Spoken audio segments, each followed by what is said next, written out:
On this episode of the Dudes and Dads podcast, we talk with Vince about how to introduce technology to our children. You're listening to the Dudes and Dads podcast, a show dedicated to helping men be better dudes and dads by building community through meaningful conversation and storytelling. And now, here are your hosts, Joel DeMott and Andy Lehman. Hello, Joel. Hi, Andy. Welcome back. Oh boy, yeah. I'm really just working on focusing my thoughts, putting words into sentences that are then into paragraphs, and some might consider complete thoughts. It's been a little bit rough getting on the a little bit of rough. See, already I can't say things. Yeah. We're just warming up. By the time, you know what? Here's the deal. I don't want to encourage you to fast forward in this episode already, but if you just maybe move the dial forward 4 or 5 minutes, I'll be really dialed in. But until then, welcome to the journey. Andy, hi. Thanks for hanging out here with me and all of us again here tonight. We're excited to have another conversation on the Dudes and Dads podcast. Andy, I feel like things have been going on in the world with you, with me. Yeah. I think we're done talking about the death of the Queen of England. We have, yes. That got a lot of coverage, which not on our show though. Not on our show. We you know what, for all of you, by the way, just if you were sitting there right now, and as I've said this, you're like, you know what, that's right. I was going to write a strongly worded email to Andy or Joel about your lack of coverage on the passing of the late Queen Elizabeth. We apologize. Yeah. We missed that. That was an opportunity that we had to do some hard hitting podcast discussion, and we missed it. We missed it. So I'm sorry. Just don't hit the send button. Just receive our regrets, and we'll move on together. Andy, what's apart from the Queen? What's been going on? Oh man, it's getting cold here in Indiana. It is. Fall setting in and. Yeah, this morning, as I was up in front of our congregation this morning, I just said, "Hey, friends, the leaves, they are a-changing, and the pumpkin spice is a-brewing," at which time loud boos could be heard. Loud boos? I don't know if the pumpkin spice has turned a corner or not, but some people felt very strongly about the pumpkin spice latte, the pumpkin spice candles, the whole pumpkin spice enterprise, if we can call it that. Maybe it's seen its day. I've recently converted actually to the apple bourbon spice, which I feel is fall. That's the candle that's in my office right now. I get a lot of compliments. Nice, a lot of compliments from a local candle maker actually. Nice. We should see if she can be a sponsor. How about that? Sure. Well, before we go off the rails completely on this episode, I love it.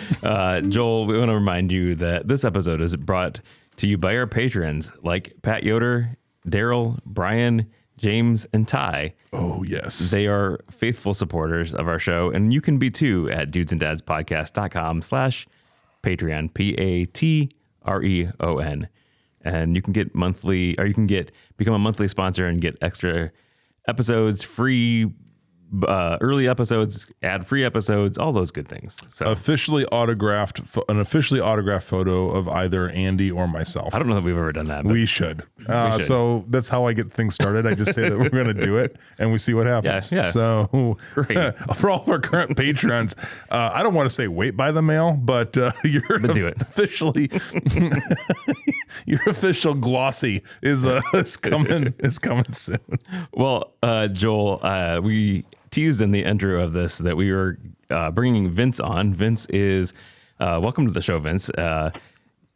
Thanks for having me. Hi, for being Vince. on, man. Yeah, you're here, man. You're here. There's no turning back now. So So Joe, I gotta ask you though, are you an apple cider guy or a pumpkin spice guy? Oh, cider. So Vince, you got us started. Andy and I, we are cider lovers.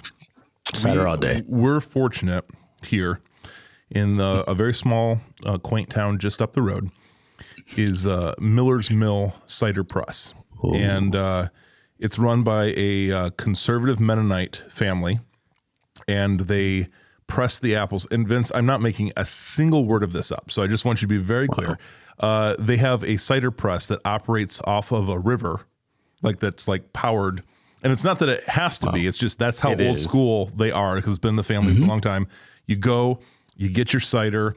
Kathy Miller will be there waiting for you to take it out of the fridge. It's magical and it's delicious and non-pasteurized. See, this is the other key. Yep. You get the full flavor of the cider. Yeah, we're big fans. So yeah, all cider all day. So I have to say that we have in Vermont, actually, my wife's best friend, they have their own cider press. Yep. That we physically go up there and turn the cider. Yeah, nice. I know that feeling. So I'm 100% with you, Joel. There's nothing better. There's absolutely, and you've also trumped me with the whole Vermont vibe. The Vermont cider, just like their syrup, I feel is what's made by angels. That's what it is. Yes. Well, as we like to do when we bring on all of our guests, we would like you to tell us a little bit about your dad stats. So The dad stats. Who you are, what you do, and anything about your kids, your family, anything you want to tell us. Yeah. Well, thanks for having me on, Andy and Joel. I work in cybersecurity. So I actually teach security awareness for the department at our big insurance company that I work for. I got 2 kids, beautiful wife. My kids are both 4 and 9 months. A daughter that's 4 and a son that's 9 months. And that 4-year-old is a firecracker. I will tell you that.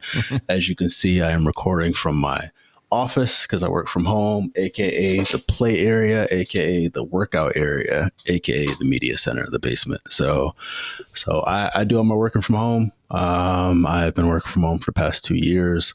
I've been in cybersecurity for what now? I think a solid 7 years.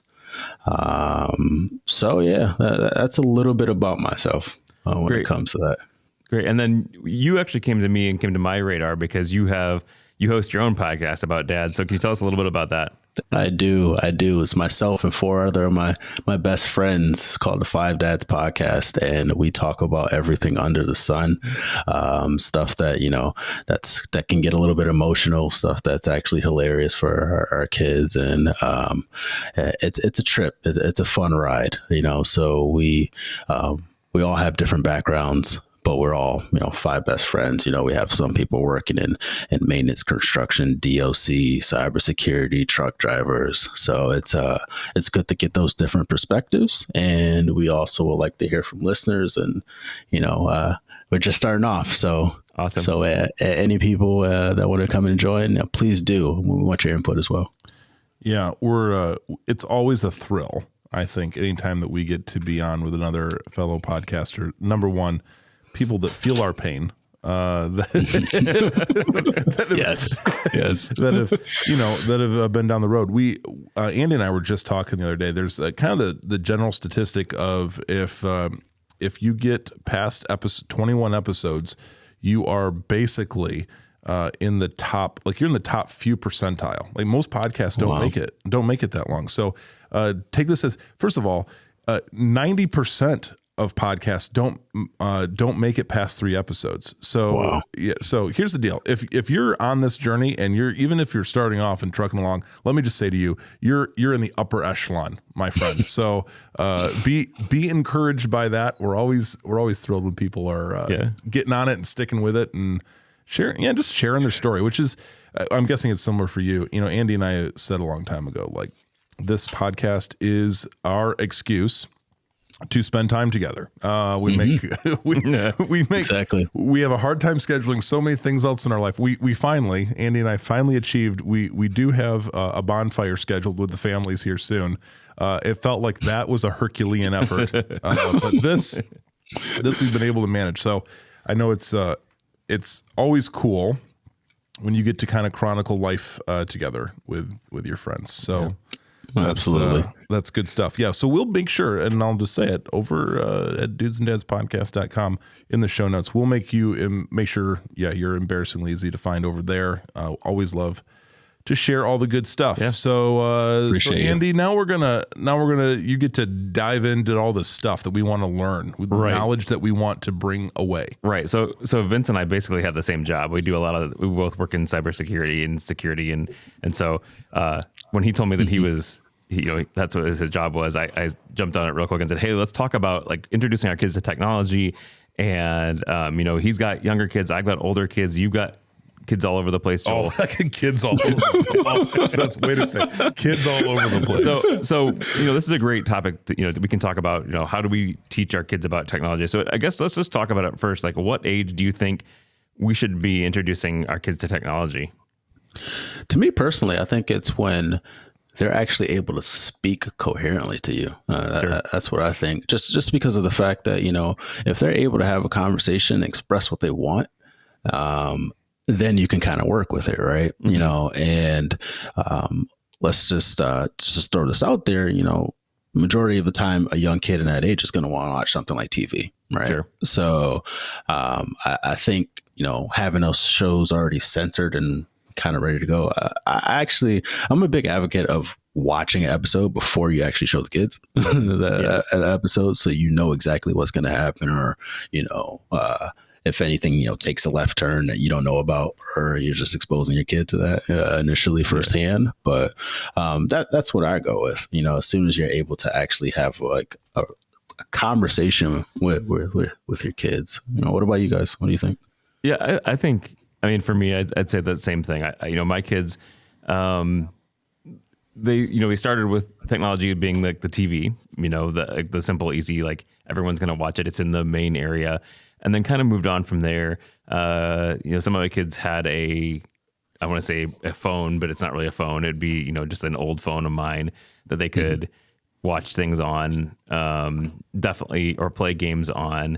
But for me, it was always, and we'll touch a little bit about this in the rules later, but for me, it was always, you had to be with us. Like you had to be around us when you're doing it. Joel, what about you? What do you think? Yeah, I mean, same deal. Quite honestly, I mean, our biggest challenge has been on the technology side, is that you can tell your kids like, hey, like we're firm believers, we're holding off as long as humanly possible to get our kids a cell phone. And we're just being cautious with that, and not introducing a bunch of things to them before they can handle it, before we can process it together.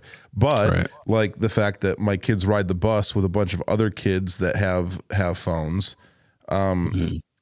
like let's just be clear. The school bus is the den of ill repute, friends. Like there's just nothing, almost nothing good is happening. And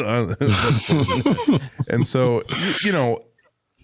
I think, yes, we have we're holding off on those things as long as possible. Obviously each of the kids, really from an early age now, because the schools are providing it in various ways. They have either Chromebooks or, whatever they're taking home. Mm-hmm. Those have filters on them. Those have, and I've messed with them enough to like try to see like, okay, like you tried to break it. I tried to break it. Yeah. Of course. Well, it's like, okay, like what can anything slide? Can anything easy slide through, or like, so when your kids' school starts saying, Joel, your kids are looking at things inappropriate, you say, no, I'm like, no. That's exactly what I was thinking. It's just, it was me. Their pastor father. That's so it totally tracks with every stereotype that should be out there. I'm the one up to no good. But seriously, like I think the introduction of those things, quite honestly, for us, it's been other circumstances that introduced those things probably before we would have ourselves. And in this world in which we find ourselves, that can feel a little bit scary, a little bit intimidating, because you're like, okay, they're crossing these lines and being introduced and being given these devices or whatever before we are actually putting them in their hands. So we felt kind of like we've had to play catch up a little bit, quite honestly. Right. Now, did you feel like, just because other people were doing it, your kids was kind of giving you that guilt trip a little bit? Vince, I have this problem. I don't care what other parents do. Good. I don't know what I don't, and I feel like probably all three of us here feel very similar. Those other parents will not be responsible for my children ever, and as we tell our kids all the time, we're raising them to be the adults we want to hang out with in the future. So, like, so our kiddos have been pretty good. Like, we have not had a lot of conversation or heard a lot of like, well, Tommy down the street, his mom lets him, he's got like 3 cell phones. Like we've not had any of that. Well, I'd say for us, we've had some of that from our youngest. So I've got a 6-year-old all the way up to 16. And so my 6-year-old a lot of times will say, like, why can't I have a phone? The other kids do. And it's like, well, you're 6. You don't need a phone. Right. So we get that mostly from our kids. You're saying within, like, from brother and sister. From brother and sister. Because they have one. So our youngest, our Hattie, our youngest, wants one because she sees them with it. Andy, you've just given me another reason to delay longer. I haven't really thought through that. The moment Aaron gets one, now Molly is going to be all over like, what's the deal? So, well, I think for us, kind of how we've handled that is we've said, okay, this is the age that you're going to get a cell phone at. All 3 of my older kids have one now. And it kind of started because we ended up out of necessity needing to have them have one because, these days no one has a home phone anymore. Yeah. And so like when they're older, and my wife and I have had to go run errands or be out or whatever. Like we didn't feel comfortable leaving them home without a phone, and so now as they're doing other things on their own through school, they're all the older ones are junior high and up, and so they're all doing things on their own, and so we've had a necessity to have them have one. Yeah. Do you remember, Andy? I remember after basketball practice in school, there was a payphone right out where you would put a quarter in and you would call your parents and you would say, it's like, here's what I'm doing. Or did you forget me? I need to get picked up. Or better yet, I'd always call collect and say, it's Andy, come pick me up. Hang up. That's brilliant. I never picked up on that. You're so much more, even back in the day, you were more sly than I am. I'm older than you are. That's what it is. It's your age and wisdom. That's what it is. Hey, I was living the future. I had a pager. So I had the nice blue clear through pager, and you're just like, okay, mom's calling. Let me go get that quarter and borrow it for somebody so I can make a phone call. Gotcha. You had the advantage then. Yeah, I don't know. If I would have done that, people would have thought I was a drug dealer. I don't know. I was gonna say, excuse me, one of my clients. Pagers for me weren't out until later. But let's talk a little bit about. So we've talked about like what age should we introduce the kids to technology and kind of what that looks like. But also, let's now talk a little bit about setting those boundaries. What's appropriate rules for younger kids, grade school, as well as older teens, and with tech. Like what rules would you say, Vince, to set up for younger kids? I think it more so depends on the parent and the situation that you're in, right? And I would preface that because I would just use it as myself as an example growing up, where my mother worked 2 jobs, single, 3 kids and stuff. So we kind of had whatever we wanted to do, to be honest with you. But when it comes to my kids and everything like that, it's more so I think it just starts with trust, and it starts with an open dialogue and conversation with your kids. I think that's kind of the rule number 1. And I think, setting those boundaries to say, like if you have that information out there, let's say social media as example, like if you put that information out there on the internet, it stays out there forever. Yeah. So just remember that, I don't necessarily want to say like some type of like a scare tactic, but just, I think being blunt and honest about those situations really can go a long way. But of course, it's more so you have to get that message across as a parent to your kid somehow, and only you know how to talk to your parent the right way. I mean, you talk to your kid the right way, excuse me.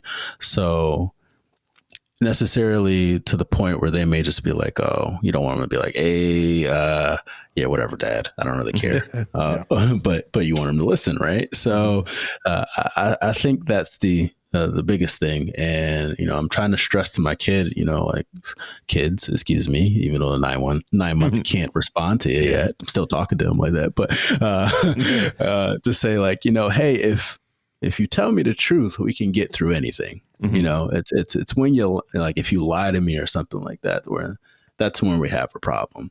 And I feel like, you know, if they can just say honestly, you know, what they can do and basically the exposure they have, and we can have a conversation of what they should and what they shouldn't be doing, then we can go from there. Mm-hmm. And if they break that trust, then you kind of restrict that a little bit, you know, but that's kind of what I got for those areas. Yeah.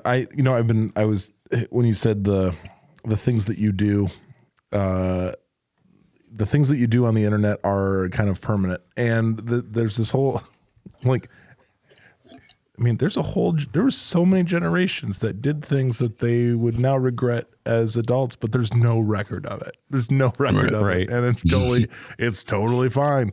But not so much anymore. I'm wondering, and Andy, I don't know if in your workplaces has ever been the case where someone's applied for a job and, you know, because I know I do this, I definitely friend those people on social media, and I definitely look to see if they've been smart enough to scrub their account before applying for the job or whatever. But I mean, there's been instances. I am pretty sure within my wife's company, there's definitely been instances where a person has not secured employment because of what was on their social media accounts. Yeah, same for our company too. Yeah. I would say, Vince, probably absolutely in your case, right? For sure. For sure. Yeah. You get completely doxxed. So, especially with our, our team and everything like that, if you go out and you apply, you have multiple interviews, and then they already kind of know your personality or like what you've been doing and stuff before you even walk in the door. So, yeah. Definitely there, Joel, on that one. If you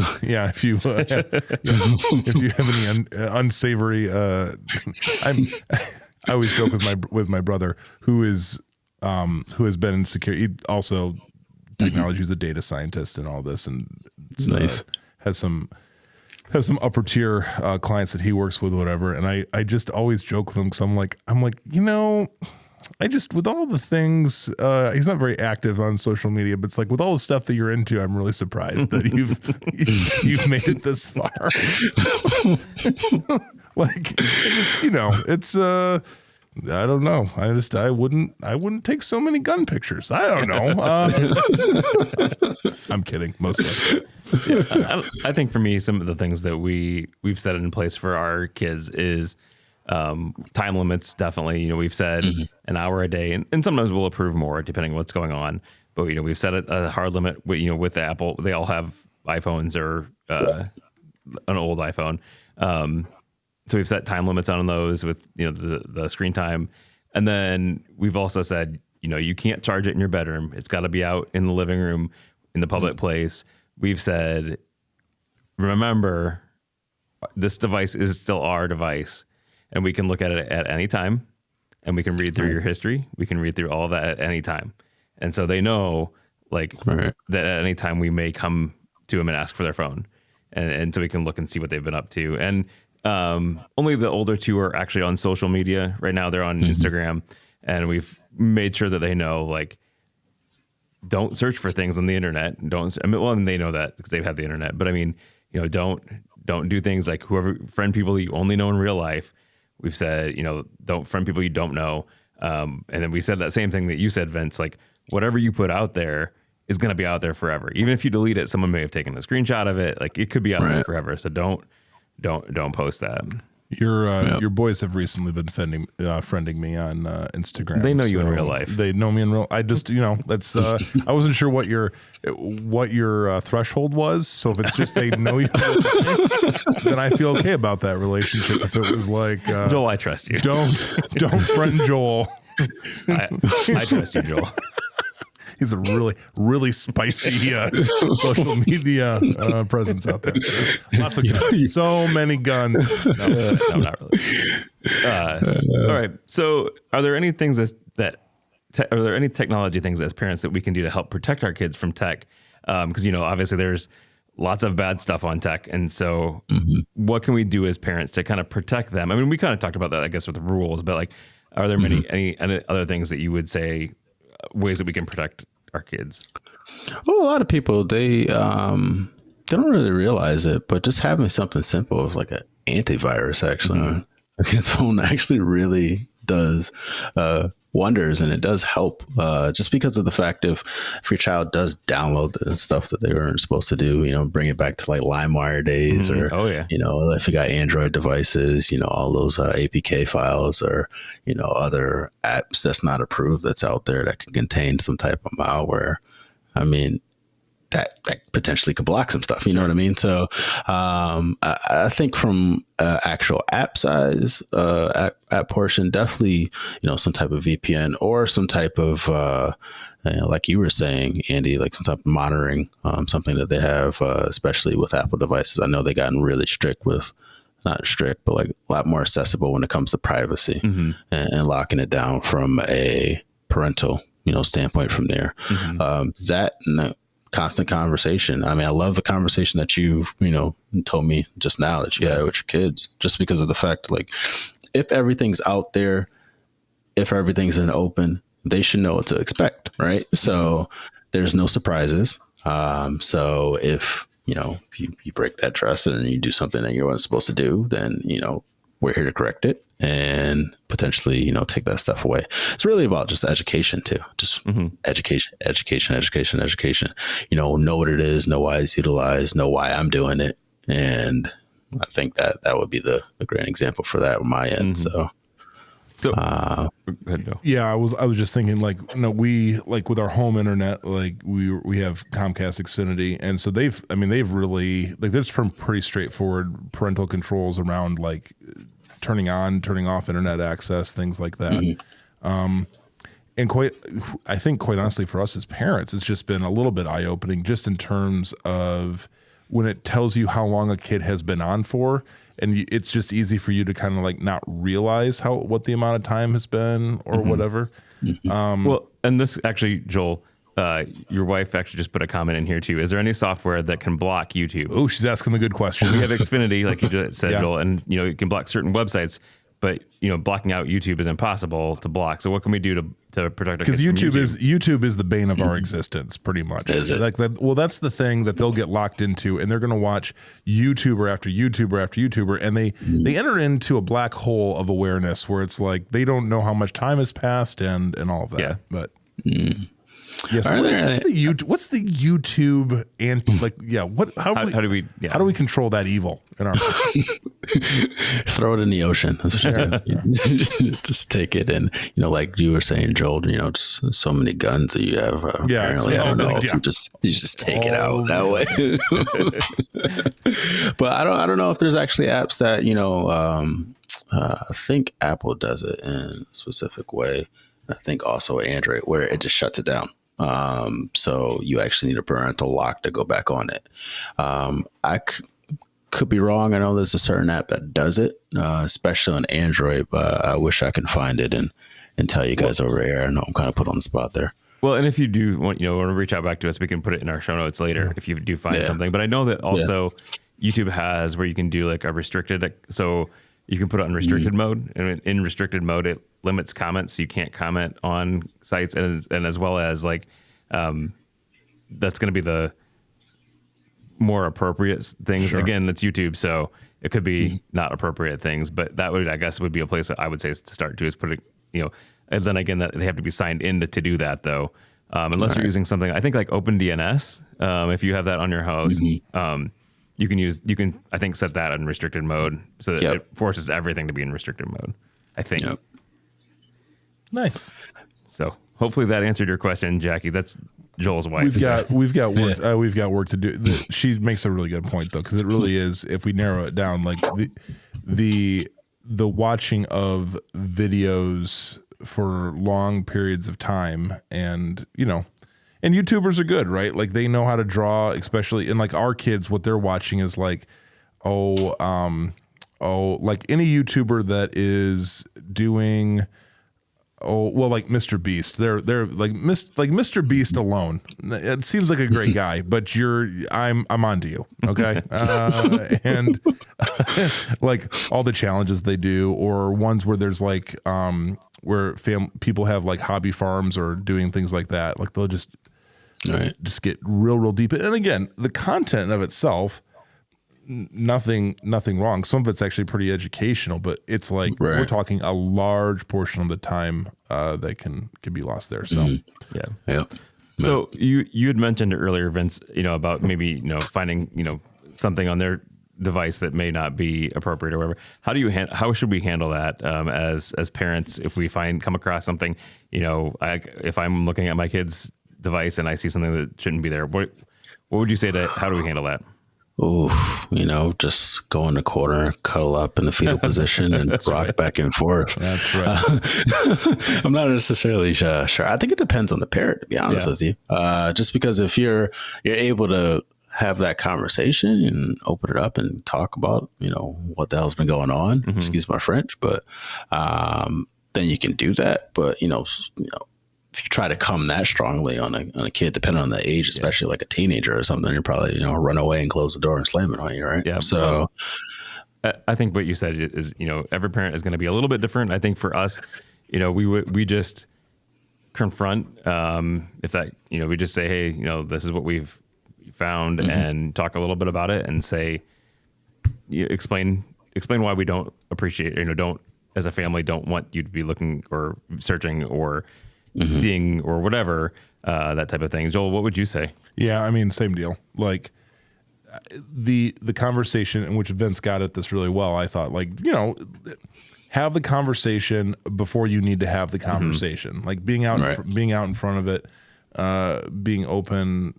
And again, I know here on this show, like we've got kind of a wide ranging audience, people that would probably respond to those different conversations differently or have different levels of or various levels of comfortability having those conversations. You as a parent, here's the deal. We cannot be ignorant to these things. So you do have to educate yourself on them. And this is why Andy and I get people like Vince on the show. That's just we're like let's just outsource our. We want to do like a podcast Wikipedia. Happy to come on anytime, guys. Yeah. Just Vince, we're having a problem. Come on and help us. But yeah, like I think surround yourself with people and resources and things like that.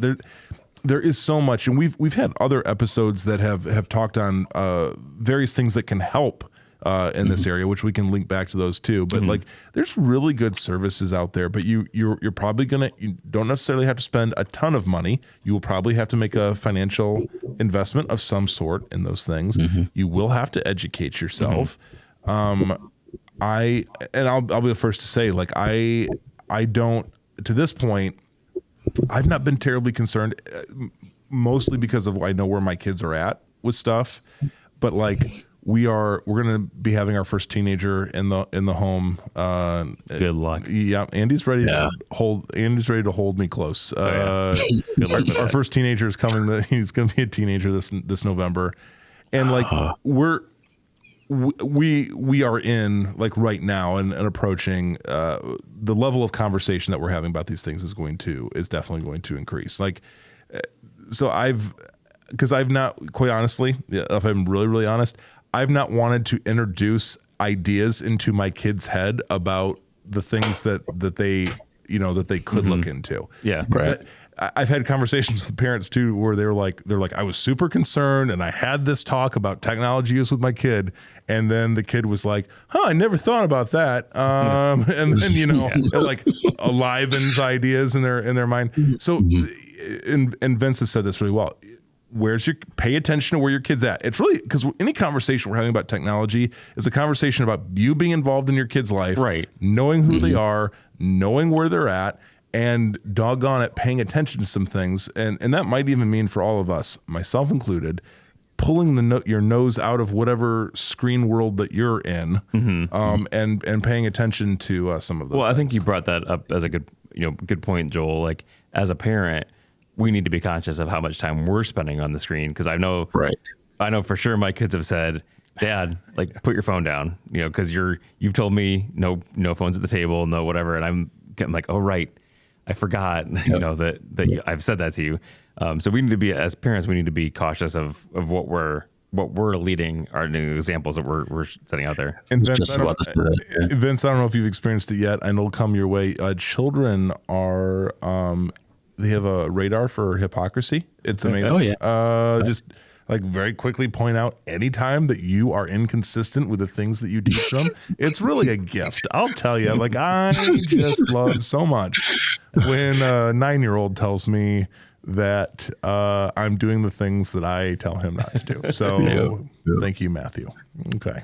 I think right now where we're at with our 4-year-old is the fact that she's a master negotiator. So even if, I'm doing something wrong, then, she'll be like, oh, how about this? How about I get this because you're doing something wrong? Oh, wow. And you're like, oh, well, yeah. At that point, you don't know whether to congratulate her or just say, no, we're not doing this. But yeah, just circling back to what you were saying, Joel and Andy, it does involve like talking to their parents. I mean, and it all starts with the parents. I myself have been caught up and just saying like, I need to put this thing away just because of the fact like, obviously spend time with the kids, I have young ones and stuff, but I don't want them to see the fact that's the normalization of always being glued to your phone or seeing that. Right. So, and actually, spending time with the people who are there in front of you. Yeah. But for parents, for education and stuff, there are other resources. I mean, obviously, like you were saying, Joel, earlier, YouTube, that's a good educational place for parents, not necessarily saying going down a rabbit hole for kids, because it could be a rabbit hole if you let it be. But if you're specific and intentional on what you want to get at, then you can find that information there. There's also, I don't know if you guys heard of Udemy or Udemy. It is a website that's circled around technology. And they have really, really, really cheap prices for a lot of stuff, and it's all virtual. It's all, at your own pace. You look at it, kind of like YouTube, but they have chapters and stuff that you can check out with. So it's kind of like, hey, I want to learn about social media, or I want to learn about, my internet router so I can secure my stuff for my kids, things of that nature. I want to learn about apps, app security, and what I can do around them. You can just search from there. And, I have found in the past, classes that may be worth $200-$300 maybe be on sale for like $9. So that's something to look into. Just throw out there for your listeners. That's a great option. I never really even thought about that. I've heard of that site before, but I've never really thought about that as a way to educate parents on, things that they can do to keep their kids safe. Let's talk a little bit about we talked about how to introduce our kids, but like what age would you say, a little bit like screen time, like how long, when you're, what age should the screen time be, short, long, like what does that look like? So I'm like the one who, at least my wife and we have started off, very strict when it comes to at least our daughter. And I feel like we need to get back to that with our son, because of the fact that we have it with our daughter and our son is always around. So, seeing that we have a 9-month-old, every time my daughter is having that screen time, you can see him, like cruising on over to see what sister watching and stuff. But in terms of time limits and stuff, we try to do around half an hour a day. That's us when it comes to screen time. And as they get older, we can kind of increase upon that. Or if it's a weekend and we're there to monitor, we can potentially watch a movie. But that's kind of the extent of that. Because I also not only found that with kids, it's kind of like not white noise if it's concentrated in that time frame, but the fact they actually pay attention within that time limit that you give them, because it's precious to them, right? So from then you can actually use it as a tool of having a conversation with your kids at that time. Just because if you're sitting there watching it with them, or, even not, you can actually ask them, hey, what did you watch? What did you learn? What do you think was going to happen? And how did that make you feel? And you can kind of just use that as a springboard for your other things outside of screen time. So great.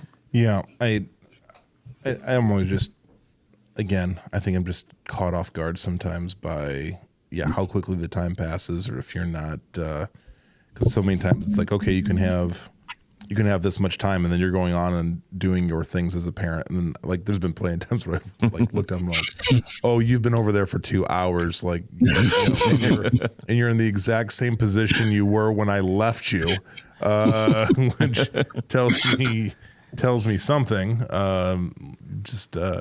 So yeah, I think that's the setting those goals and finding ways. I mean, it's also a conversation, like if it's you and your partner, Okay. you gotta be on the same page together. And again, that's not been honestly for me, that's not been my strong suit of being like, I think really solidifying like what both of us are trying to aim for in terms of just in terms of what our expectations are, or follow through, or things like that. So we're trying to get better, get better systems in place. But it's hard. It is a challenge, just like the rest of parenting turns out. Yeah, Joel, you said it yourself. It is, just from, my experience of having a conversation and yours as well. It's different, right? So it just depends on the situation and the parent. And I go back from when I was younger, like I was saying in the example before with my mother and stuff, I had the gamut with screen time. I had a whole show lineup when I came out of school. I was sitting in front of that thing from like 3 to whenever I'm ready to go to sleep, so kind of got an opposite effect on that. And I know the ramifications, from that happened. But again, it was the best that, the parent can do at that time. So I think it all depends on the parent and the situation, like you were saying. So watch yourself, Andy. Yeah, I mean, I'd say for me, we tried to limit ours to an hour.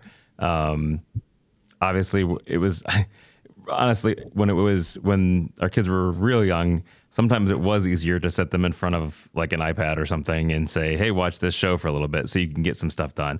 And like as a parent, like that feels terrible now. But real talk though. But man. it is.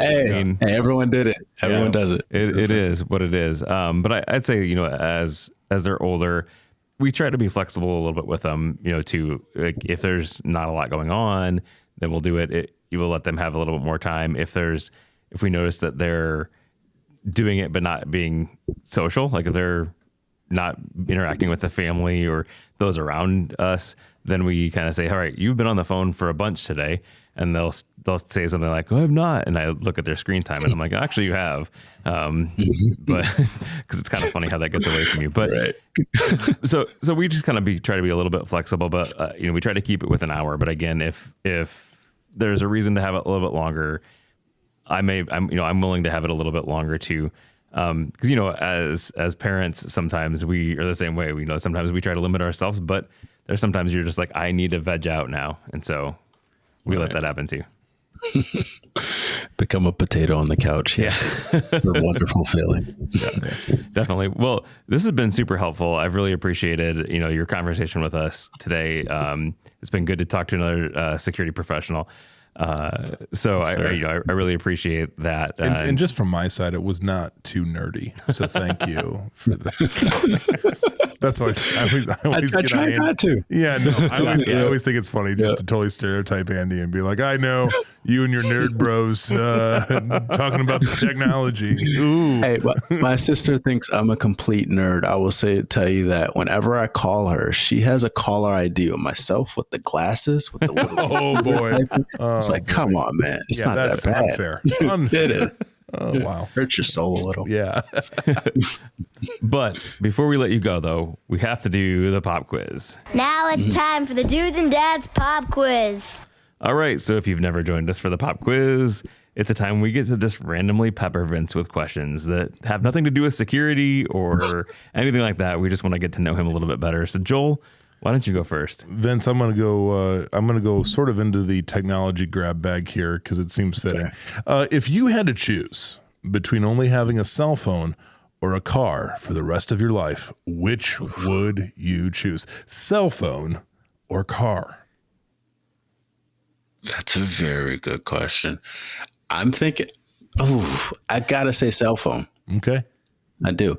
The reason I would say that is because you can always summon a car. Yeah, sure. 10-4. If you want to. Yeah, you're going to be someone's passenger, I guess, right? Exactly. Okay. I'm trying to get one of those Uber Blacks, Reasonable. Which is really funny though, because if we think about it, like when we were kids, our parents were always like, don't get in cars with strangers. Don't get in cars with strangers. And now all of a sudden we're like, hey, I'm Siri, paying people. Get me a car. And they show up and you get into a car with a stranger. You just point out, are you Steve? All right, I'm getting in. That's all I need. Just tell me you're Steve. That's all. That's good enough. All right. All right. So my question is, what is something you like that most people don't? Oh, that's a good question. I think I would like to say I like Brussels sprouts. Oh, I like Brussels sprouts. Yeah, too. dude, I'm coming strong on the Brussels sprouts as well. My wife got me on the train. There you go. Yeah. So I think, you know what? Brussels sprouts, it's an emerging trend. There you go. I like Nice it. thing. Let me see here. What show on Netflix did you binge watch embarrassingly fast? Oh, I can tell you right now, it's the Great British Bacon Show. Oh, Oh, Yes. And then after that, I'm over here trying to make cakes and pies and decorated it out. And my wife's like, Is "What it are going you okay? doing?" Has anything turned out okay? Or No. Okay. It's all terrible. I'm a little bit like that when I'm watching like those home redecoration shows. I'm like, yes, I can do that. And then I try it and I'm like, no, I can't. Not at all. Oh, it's terrible, right? All right. So I'm going to stay on the kind of geeky thing too. What's your favorite gadget? My favorite gadget. Oof. That is a good question. Well, I would keep it very, very simple because it gets the job done a lot. I have this little key USB. And in that key USB, since I am a certified ethical hacker as well too, that's all that hacking gear. Awesome. So if I feel like I wanted to do something legally, You could just go anywhere at any time. So I think that's cool.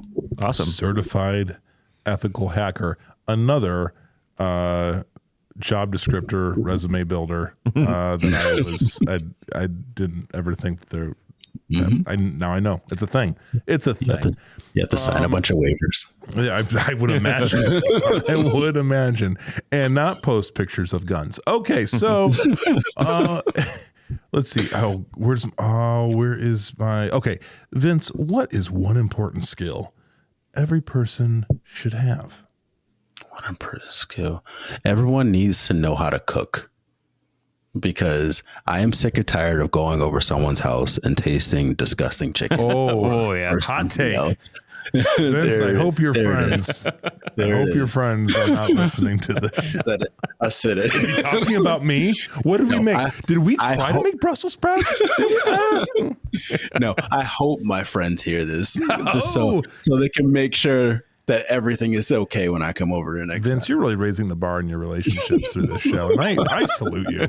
I salute you. All right, Joel and Vince, my last question is, what are you currently curious about? Currently curious about.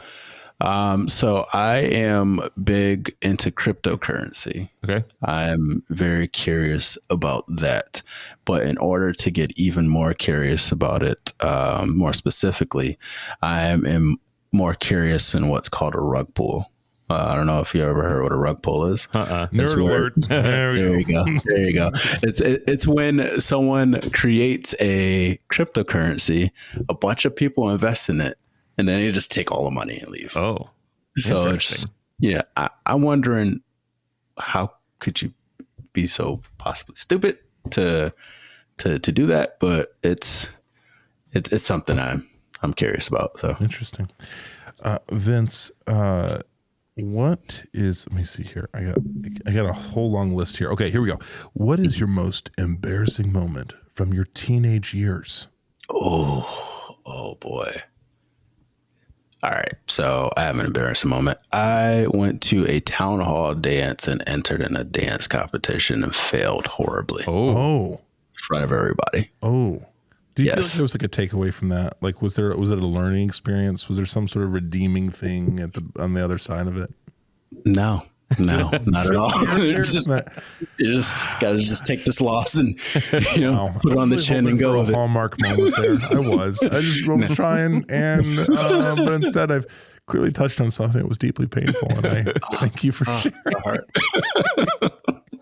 Well, I think you've successfully passed the Dudes and Dads Pop Quiz. 100%. Well done, Vince. Absolutely. Thank you. Hey guys, we're so grateful for. So yes, Vince, thanks for joining us. Thanks for being with us, hanging out with us. We'll have to do it again sometime. Yeah. Next time I need you two nerds in the same room together. But friends, we do want to just say thanks for tuning in to another episode of Dudes and Dads, the podcast. As always, you can head over to dudesanddadspodcast.com to check out all of the episodes that you've been missing out on. If you're maybe got an upcoming road trip and you need to catch up on some back episodes, feel free. Show notes over there, all the details, even on this episode, we'll put in some good info there. So be sure, dudesanddadspodcast.com.